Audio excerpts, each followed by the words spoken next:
Hello അസ്സലാമു അലൈക്കും, welcome to our channel. ഇന്ന് നമ്മളൊരു റെസിപ്പി ആയിട്ടാണ് വന്നിരിക്കുന്നത്. മാന്തളും മുളകിട്ടതാണ് നമ്മളിന്ന് ഉണ്ടാക്കാൻ പോകുന്നത്.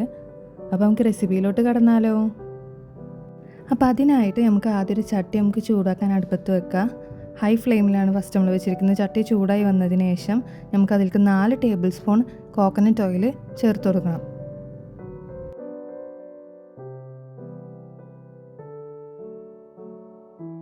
അപ്പം നമ്മൾ എണ്ണ ചൂടായി വന്നിട്ടുണ്ട്. ഇനി നമുക്ക് ഇതിലേക്ക് ഒരു 1/4 ടീസ്പൂണ് ഉലുവട്ട് കൊടുക്കാം. എന്നിട്ട് നമുക്ക് ജസ്റ്റ് ഒന്ന് ഇളക്കി കൊടുക്കാം.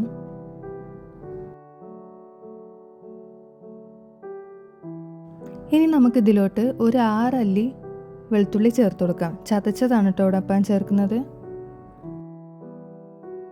ഇനി നമുക്ക് ഇതിലോട്ട് കുറച്ച് കറിവേപ്പില കൂടി ചേർത്ത് കൊടുക്കാം. എന്നിട്ട് നമുക്ക് ജസ്റ്റ് അതിൻ്റെ ഒരു പച്ച സ്മെല്ല് മാറുന്ന വരെ നമുക്ക് ജസ്റ്റ് ഒന്ന് വഴറ്റിയെടുക്കാം.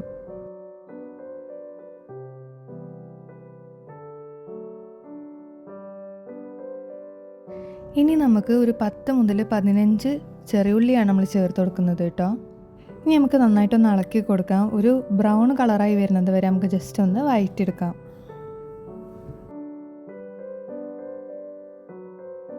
ചെറിയ തീയിലിട്ട് നമ്മൾ ഈ ഉള്ളി ഒന്ന് വഴറ്റിയെടുക്കണ നേരം കൊണ്ട് നമുക്കിനി ഇതിലേക്ക് വേണ്ട ഒരു പേസ്റ്റ് തയ്യാറാക്കിയെടുക്കാം. അതിനായി നമ്മളൊരു മിക്സിയുടെ ജാർ എടുത്തിട്ടുണ്ട്. ഇനി അതിലേക്ക് ഒരു 1.5 തക്കാളിയാണ് നമ്മൾ ആഡ് ചെയ്ത് കൊടുക്കുന്നത് കേട്ടോ. തക്കാളി നമ്മളിങ്ങനെ ചതച്ച് പേസ്റ്റാക്കി എടുക്കുന്ന ഒരു കട്ടി വരാൻ വേണ്ടിയിട്ടാണ് കറിക്ക്, അല്ലെങ്കിൽ നമ്മൾ കറി നല്ല ലൂസായി പോകാണ്ടിരിക്കാൻ വേണ്ടിയിട്ടാണ്.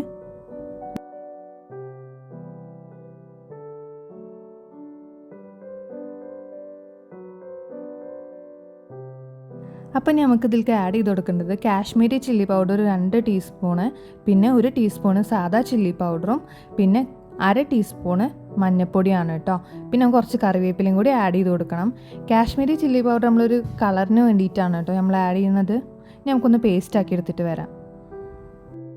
ഇപ്പം നമ്മുടെ പേസ്റ്റ് തയ്യാറായി വന്നിട്ടുണ്ട്. ഇനി മൂത്ത് വന്ന ചെറിയുള്ളിലേക്ക് നമുക്കത് ആഡ് ചെയ്ത് കൊടുക്കാം.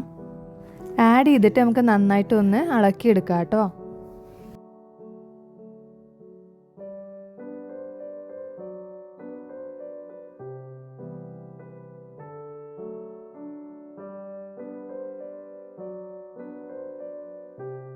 നന്നായിട്ട് ഇളക്കിയതിന് ശേഷം നമുക്കത് ചെറിയ തീയിൽ വെച്ചിട്ടൊന്ന് വേവിച്ചെടുക്കണം. അടച്ച് വെച്ചിട്ട് നമുക്ക് വേവിച്ചെടുക്കാം കേട്ടോ. ഇനി നമുക്കൊന്ന് തുറന്ന് നോക്കാം. കണ്ടില്ലേ, എണ്ണ നന്നായിട്ട് തെളിഞ്ഞു വന്നിട്ടുണ്ട്. അപ്പോൾ നമ്മൾ തക്കാളിയുടെ പച്ച മണമൊക്കെ ഒന്ന് മാറി വന്നിട്ടുണ്ടാവും.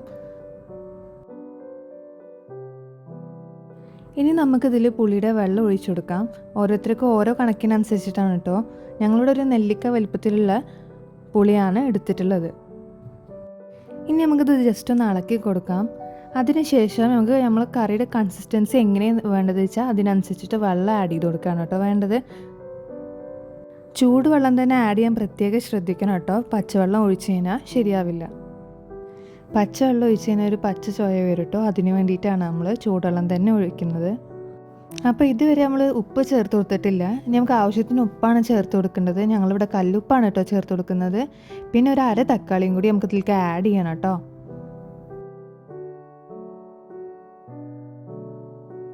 ഇനി നമുക്കിത് ജസ്റ്റ് ഒന്ന് ഇളക്കിയെടുത്തിട്ട് മൂടി വെച്ചിട്ട് വേവിച്ചെടുക്കാം കേട്ടോ.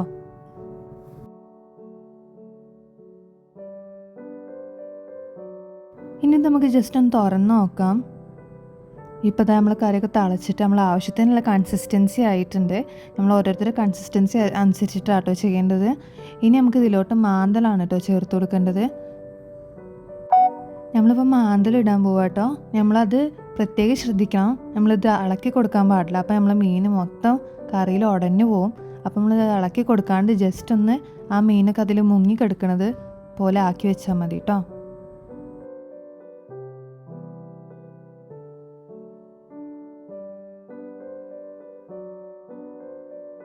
നമ്മൾ മീനിട്ടതിന് ശേഷം ഇതിലേക്ക് പച്ചമുളകും കറിവേപ്പിലയാണ് കേട്ടോ ആഡ് ചെയ്യേണ്ടത്. ഞങ്ങളിവിടെ 3 പച്ചമുളകാണ് കേട്ടോ എടുത്തിരിക്കുന്നത്. ഇനി നമ്മളിത് ജസ്റ്റ് ഒന്ന് തിളപ്പിച്ചെടുക്കണം കേട്ടോ. നമ്മൾ 5 മിനിറ്റിൽ കൂടുതൽ തിളപ്പിച്ചെടുക്കരുത്, കാരണം മീനൊക്കെ ഉടഞ്ഞു പോകും അതിൽ. അതുകൊണ്ട് നമുക്ക് ജസ്റ്റ് ഒന്ന് അടച്ച് വെക്കാണ്ട് തന്നെ ഒന്ന് തിളപ്പിച്ചെടുക്കാം കേട്ടോ. ഇപ്പം നമ്മുടെ മാന്തൾ മുളകിട്ടത് ഇവിടെ റെഡി ആയിട്ടുണ്ട് കേട്ടോ. അപ്പം നമുക്ക് ഗ്യാസ് ഒന്ന് ഓഫ് ചെയ്തിട്ട് നമുക്ക് സെർവ് ചെയ്യാം. ഇപ്പോൾ നമ്മൾ കറിയൊക്കെ ഒന്ന് ചൂടാറിയിട്ടുണ്ട്. ആ ഒരു വ്യൂ ആണ് നിങ്ങളിപ്പോൾ കാണുന്നത്. അപ്പോൾ നമുക്ക് കറക്റ്റ് ഒരു കൺസിസ്റ്റൻസി കിട്ടുന്നതായിരിക്കും കേട്ടോ. അപ്പോൾ ഇത്രയേ ഉള്ളൂ നമ്മളെ റെസിപ്പി. അപ്പോൾ നിങ്ങൾക്ക് എല്ലാവർക്കും ഇഷ്ടമായിട്ടുണ്ടെങ്കിൽ ലൈക്ക് ചെയ്യുക, ഷെയർ ചെയ്യുക, സബ്സ്ക്രൈബ് ചെയ്യുക, എന്നിട്ട് ആ ബെല്ലൈക്കണും കൂടി അമർത്തുക കേട്ടോ. എന്നാലേ നമ്മൾ പുതിയ വീഡിയോസൊക്കെ വരുമ്പോൾ നിങ്ങൾക്ക് അറിയാൻ പറ്റുള്ളൂ. പിന്നെ നിങ്ങൾക്ക് ഞങ്ങൾ റെസിപ്പി ട്രൈ ചെയ്തിട്ടുള്ള ഫീഡ്ബാക്കും കമൻറ്റും ഒക്കെ അറിയിക്കുക. അപ്പോൾ വീണ്ടും ഒരു വീഡിയോയിൽ വരുന്നത് വരെ ബൈ.